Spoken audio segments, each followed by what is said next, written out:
Berjumpa lagi dalam permenungan kita edisi Rabu 5 Oktober 2022, Pekan Biasa ke-27.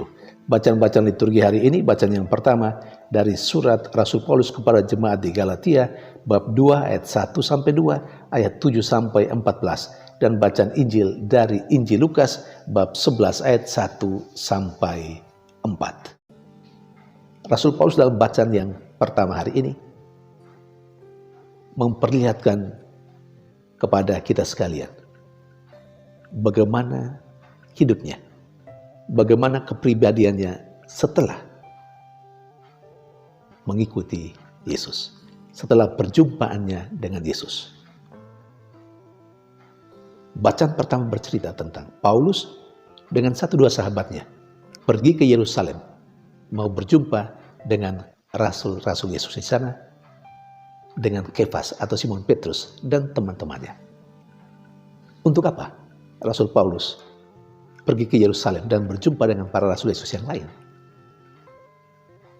Dengan itu sebenarnya Rasul Paulus mau memperlihatkan dirinya kepada para rasul Yesus bahwa dia juga adalah rasul Yesus yang bertugas memberitakan Injil yang dia terima langsung dari Yesus sendiri. Sekalipun dia bukanlah murid atau rasul Yesus yang hidup bersama dengan Yesus. Itu yang pertama.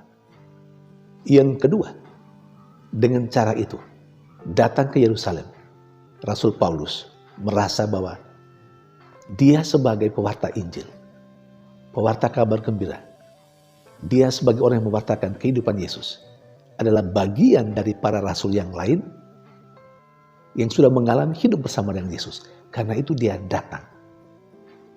Rasul Paulus merasa bahwa dia adalah kolega dari Petrus atau Kefas dan teman-temannya yang lain. Yang ketiga, dengan datang ke Yerusalem, Rasul Paulus mau memperlihatkan bahwa dia seorang yang tegas. Dan itu nampak sekali ketika berada di Yerusalem dengan Petrus atau dengan Kefas. Paulus berani mengkritisi kehidupan Kefas dan teman-temannya yang tidak benar atau yang salah. Saudari dan saudara yang terkasih, betapa Rasul Paulus mau menyatakan dirinya ketika dia bertobat, ketika dia mengenal Yesus. Dia sungguh meninggalkan 100% kehidupan lamanya dan mengenakan seluruhnya sebuah kehidupan yang baru, kehidupan yang sesuai dengan kehendak Yesus Kristus. Jadi dia tidak setengah-setengah menjadi Rasul Yesus. Sungguh dia total menjadi Rasul Yesus. Saudari dan saudara yang terkasih, kita adalah pengikut Yesus. Tetapi apakah kita seperti Rasul Paulus? Total menjadi pengikut Yesus, termasuk bagaimana kita menata kehidupan. Apakah kehidupan kita betul, total, sesuai dengan kehidupan Yesus sendiri dan sesuai dengan apa yang diajarkan Yesus, atau kita masih setengah-setengah? Kita orang Katolik, kita mengikuti Yesus, tapi kita juga ikut yang lain.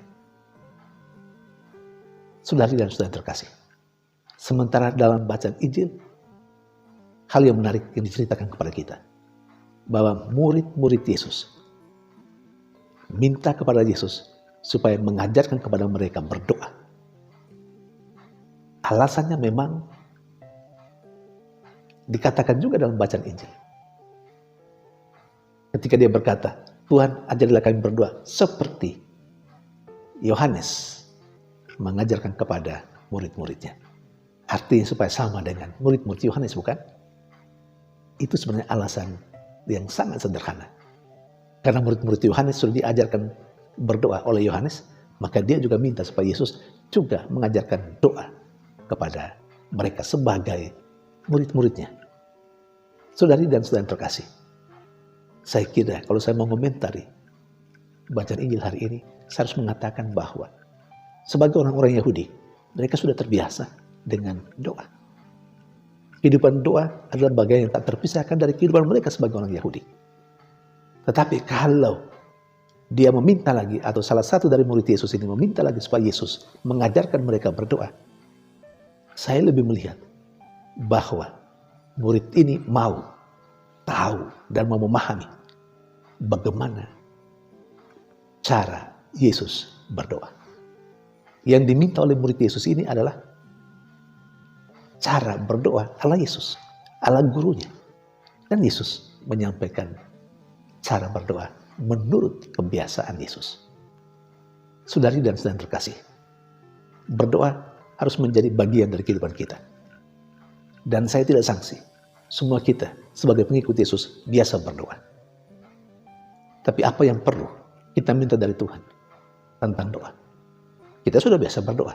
Mungkin sama persis dengan apa yang dikatakan atau apa yang diminta oleh murid Yesus dalam bacaan Injil hari ini.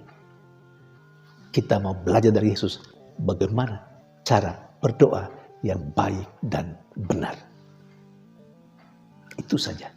Karena seringkali kita biasa berdoa, tapi belum tentu kita berdoa dengan baik dan benar. Saudari dan saudara terkasih, mari kita terus membangun kehidupan yang lebih berkenan pada Allah. Marilah kita terus membangun kehidupan yang sesuai dengan ajaran Yesus. Seperti apa hidup Yesus? Bagaimana hidup Yesus? Seperti itu juga seharusnya kehidupan kita. Dan bagaimana kita hidup. Tuhan